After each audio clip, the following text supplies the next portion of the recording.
嗨，各位朋友，大家好。运动可以提高我们肌肉的健康、耐力和能力。同样的，神经运动也可以提高我们的记忆保持力和多项任务处理能力，并且保护大脑免受衰老的损害。这些练习的目标是改变我们的思维方式，强迫我们以新的方式行动或思考，让我们接触到尚未遇到的情境和感受。这听起来可能你会觉得复杂而且难以执行，其实这些方法是很容易完成的。在这里收集了9种改善大脑功能练习的方法，供你参考。一旦你开始定期进行这些运动，你大脑中的神经细胞就会开始进行改善其整体功能，保护它免受痴呆症等疾病的影响，并改善你的生活品质。第一，用冲突相似的视觉信息挑战你的大脑。除了新信息为大脑提供的加强和训练之外，我们可以尝试通过各种练习来挑战它。这些练习可以提高我们集中注意力的能力，在相似但不同的任务之间快速移动，处理纷乱的情况。范例练习，在图中，这里有一个颜色列表，与所写单词的颜色不同。从右上角开始，说出所写颜色的名称，而不是你看到的颜色。当你到达这张图的末尾时，从头开始再次阅读它，只是这一次说出书面文字的颜色，而不是单词本身。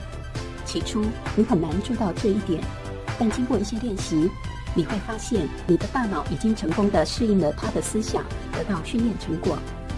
第二，用双手画画。这个练习你必须用2张纸或1张大纸，以及2个你可以轻松握持的笔。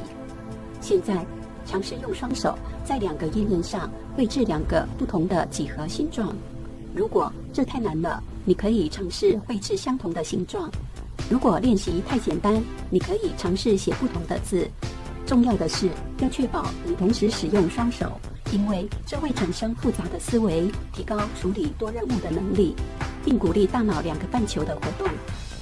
第三，大声朗读给别人或自己听。如果你和你的孩子或你的伴侣想要加强你的大脑，而同时又想和家人共度美好时光，那么只需拿出一本喜欢的书，并做好训练准备。决定你将要阅读多少，1页、2页或1章等，然后开始阅读你的孩子或伙伴的书。一旦你完成，切换角色，这样你就可以享受包含2个重要动作的神经运动。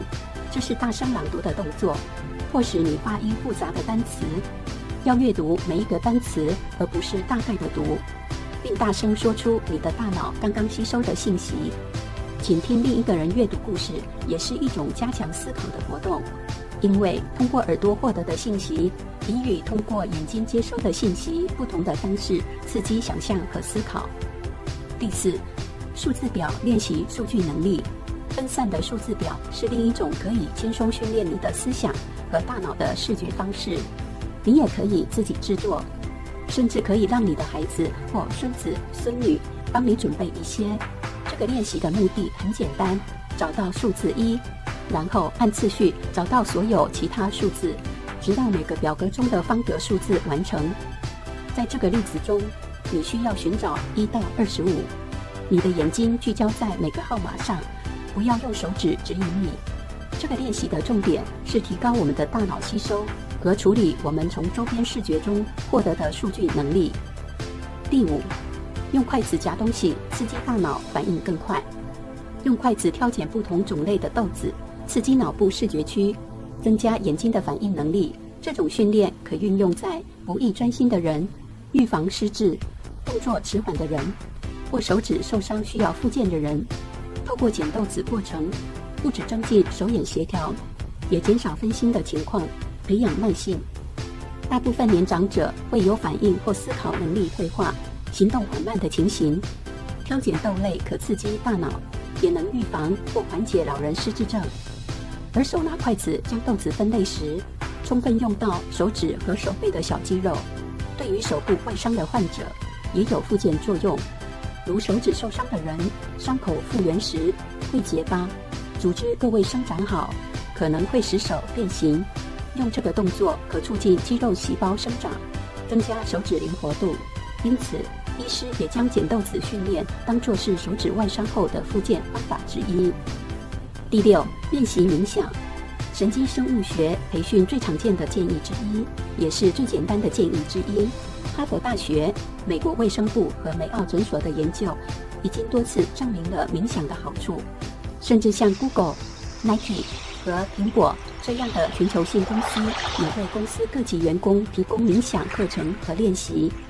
其有效性的原因在于我们的大脑不断工作，并且每天产生大约7万个想法，其中很大一部分每天都在重复。冥想对我们提供的心理清洁和放松，有助于减少我们大脑面临的心理负担，从而改善其长期功能以及其他好处，如提高注意力、情绪、记忆力和许多其他重要功能。第七，用你的双手。有时我们的大脑需要快速地从一个任务跳到另一个任务执行各种操作，而不会在我们没有给它实质的休息时间时感到困惑。我们的大脑需要从任务到任务的时间可以显著减少，并且可以通过同时用双手手势来增强我们的注意力。例如，尝试用左手制作 V 符号，然后用右手创建一个 OK。现在是挑战性的部分，尝试用 OK 符号替换 V 的替换 OK。这个动作可能非常困难，但是你工作的时间越长，你的大脑就会越强，这个动作就越容易。第八，利用应用程式。有些人可能会争辩说，现代技术应该归咎于我们不像过去那样锻炼大脑，但这并不完全正确。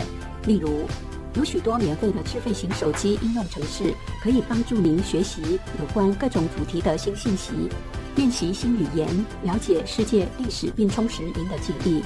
所有这些都是进行神经运动锻炼和有趣的方式，它们改进的不仅仅是你的思维能力。第九，将电视或影片静音。我们建议你在单独看电视或影片时执行下一个练习：将电视静音，只是观看荧幕上发生的事情，并继续观察，并尝试根据您正在接收的视觉信息，了解正在发生的事情以及情节如何进展。一旦您为此练习设置的时间已经过去，请返回观看或以音量显示，就像往常一样。检查你是否正确猜到了情节，如果你错了，试着想一想为什么，以及下次如何能在执行练习时了解情节和进展。好朋友，希望这9个改善大脑功能的练习方法对你有所帮助，也欢迎你在底下留言说出你的想法。最后，感谢你的观赏，敬请订阅我的频道，并按下旁边的小铃铛，这样我有新的影片就会优先通知你。喜欢这部影片，请按喜欢、分享、订阅频道。拜拜。